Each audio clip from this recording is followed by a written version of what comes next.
ഹോർമുസിലേക്ക് Iran അയച്ച മിസൈലുകൾ തകർത്തതായി US central command. കുവൈറ്റിലേക്കും ബഹ്റിനിലേക്കും സമാന രീതിയിലുള്ള മിസൈൽ ആക്രമണം ഇറാൻ നടത്തി.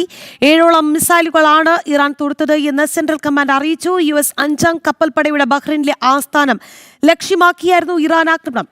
വിവരങ്ങളുമായി ഐസൻ ജോസ് ചേരുകയാണ്. ഐസൻ, ഇറാൻ കടുത്ത ഒരു പ്രകോപനം തീർക്കുകയാണ് എന്നുള്ളതാണ് ഈ മണിക്കൂറിൽ പുറത്തുവരുന്ന വിവരങ്ങൾ വ്യക്തമാക്കുന്നത്. സമാധാന ശ്രമങ്ങൾ പല കോണുകളിൽ നിന്ന് നടക്കുന്നുണ്ടായിരുന്നു. എന്നാൽ അതിനെയെല്ലാം തന്നെ ഒരു മന്ദഗതിയിലാക്കുന്ന തരത്തിലുള്ള ഒരു നീക്കം ഇറാൻ നടത്തുന്നു എന്നുള്ളത് തന്നെയല്ലേ മനസ്സിലാക്കേണ്ടത്?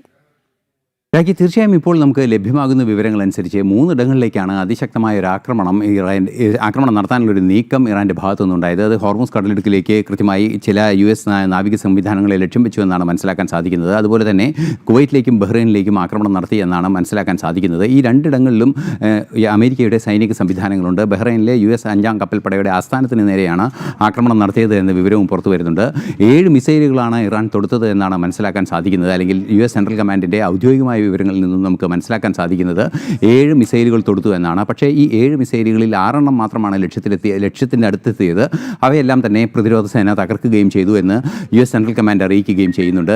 തീർച്ചയായും ഏറെ ഗൗരവമുള്ളൊരു വിഷയം ഉയർന്നു വരുന്നത് ഇക്കഴിഞ്ഞ ദിവസമാണ് ട്രംപ് വളരെ കൃത്യമായി പറഞ്ഞത്, ഏതെങ്കിലും തരത്തിലുള്ള ഒരു നീക്കം സൈനികരുടെ ജീവൻ അപായപ്പെടുത്തുന്നുണ്ടാവുകയാണെങ്കിൽ കടുത്ത നടപടിയിലേക്ക് നീങ്ങുമെന്നൊരു നിലപാടാണ്. ഇന്നും ട്രംപ് ആവർത്തിച്ച മറ്റൊരു പ്രധാന ഘടകമുണ്ട്.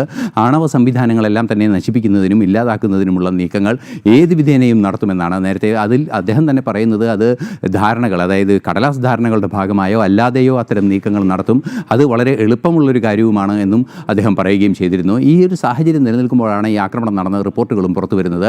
തീർച്ചയായും ഗൗരവമേറിയ ഒരു സാഹചര്യം ഇപ്പോൾ അവിടെ നിലനിൽക്കുന്നുണ്ട് എന്ന് തന്നെയാണ് ഇതിൽ നിന്നും മനസ്സിലാക്കാൻ സാധിക്കുന്നത്. ഇതിൽ ഏറ്റവും പ്രധാനപ്പെട്ട വിഷയം എന്ന് പറയുന്നത് IRGC ആണ് ഈ ആക്രമണങ്ങളെല്ലാം തന്നെ നടത്തുന്നത്.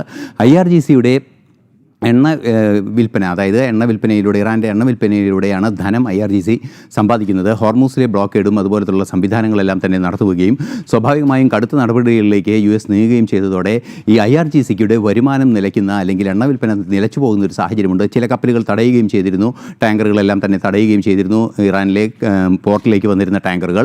അത്തരത്തിലുള്ള നീക്കങ്ങളെല്ലാം തന്നെ കടുത്ത രീതിയിൽ അമേരിക്കയുടെ ഭാഗത്തു നിന്നുണ്ടാകുമ്പോൾ സ്വാഭാവികമായും പ്രതികരണം IRGCയുടെ ഭാഗത്തു നിന്ന് വലിയ തോതിൽ ഉണ്ടാകുന്നു എന്നാണ് മനസ്സിലാക്കാൻ സാധിക്കുന്നത്.